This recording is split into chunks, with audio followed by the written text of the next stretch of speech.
Hi friends, இப்போ தான் first time என் video பார்க்குறீங்கன்னா சப்ஸ்கிரைப் பண்ணி பக்கத்தில் இருக்க பெல் ஐக்கானை கிளிக் பண்ணிக்கோங்க.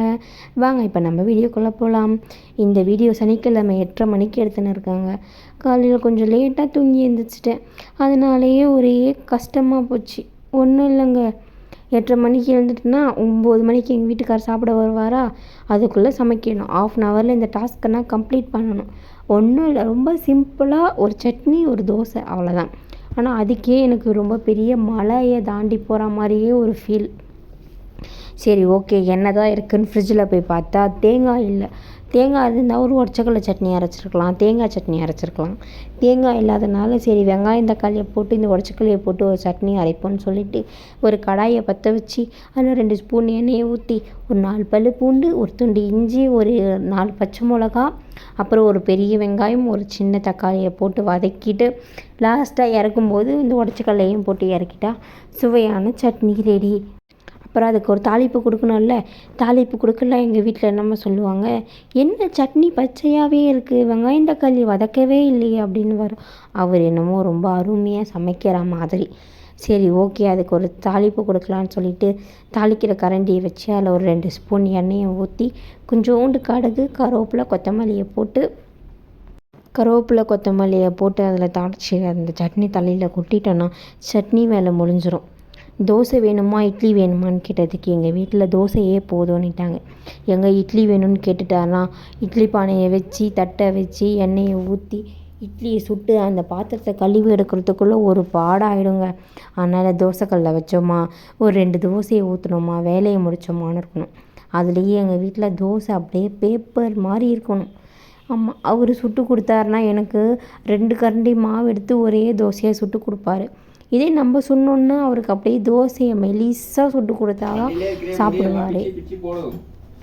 அவருக்கு தோசையை நல்லா மெலிசாக ஊற்றி கொடுத்துட்டு 2 தோசை போதும்னு சொன்னாரா, 2 தோசையோட முட்டை தோசை வேறு கேட்டார். முட்டை இல்லையா, அதனால் வெறும் 2 தோசையை மட்டும் ஊற்றி கொடுத்தேன்.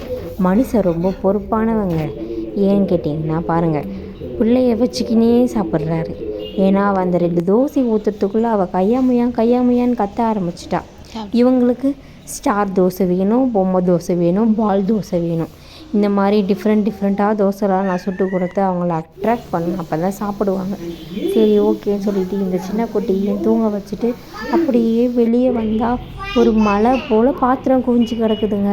நான் பண்ண தப்பு தான். வெள்ளிக்கிழமை நைட்டு பாத்திரம் தேய்க்காமே படுத்துட்டேன். கொஞ்சம் சோம்பேறித்தனம் ஆகி அதனால் காலையில் இவ்வளோ பாத்திரம் சேர்ந்து போச்சு.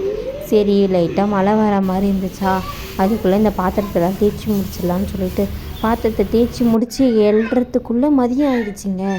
வேறு என்ன, சோறு குழம்பு தான். சேப்பக்கிழங்கு கிடச்சிச்சா, சேப்பக்கிழங்கு போட்டு நல்லா ஒரு காரக்குழம்பு வச்சேன். முட்டையும் போட்டு அவங்க 2 பேருக்கு தாங்க முட்டை, எனக்கு முட்டை கிடையாது. அதனால் அவங்க 2 பேருக்கு மட்டும் முட்டையை போட்டு கொடுத்து அவளுக்கு காரம் ஜாஸ்தி சாப்பிட மாட்டான்னு கொஞ்சோண்டு குழம்பு ஊற்றி கொடுத்தேன்.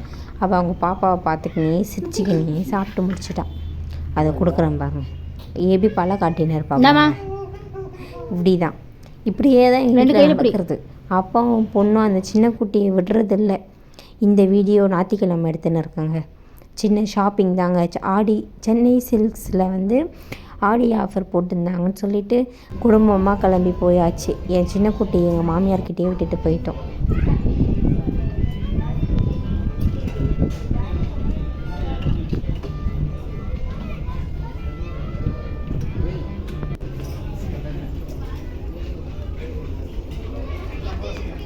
மேடம்க்கு ஒரே கவலை, நீங்களாம் மட்டும் ட்ரெஸ் எடுத்துக்கிறீங்களே, எனக்கு மட்டும் ட்ரெஸ்ஸே எடுக்க மாட்டேன்றீங்கன்ட்டு.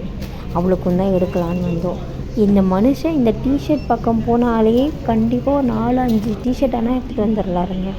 டிஷர்ட் எப்படி இருக்குதுன்னு கேட்டாரா, நான் வீடியோ எடுத்துகிட்டே இருந்தேன். நான் வீடியோ அப்புறமா எடுப்பேன், ஒழுங்கா டிஷர்ட் எப்படி இருக்குது சொல்லு அப்படின்ட்டு சொல்லிட்டு இருந்தார். இப்போ பாருங்கள், அந்த நாய்க்குட்டி எடுத்துகிட்டு போகிற மாதிரியே அந்த பேக் எடுத்துகிட்டு போகிறான். வாங்கினது என்னமோ 4 ட்ரெஸ்ஸு தான், ஆனால் இவ்வளோ பெரிய பேக்கு பாருங்கள். அவளுக்கு ஒரு ட்ரெஸ் எடுத்துகிட்டு இந்த வீடியோ இதோட நான் முடிச்சுக்கிறேன். தேங்க்ஸ் ஃபார் வாட்சிங், பாய். வீடியோ பிடிச்சிருந்தா சப்ஸ்கிரைப் மட்டும் பண்ணிவிட்டு போயிடுங்க.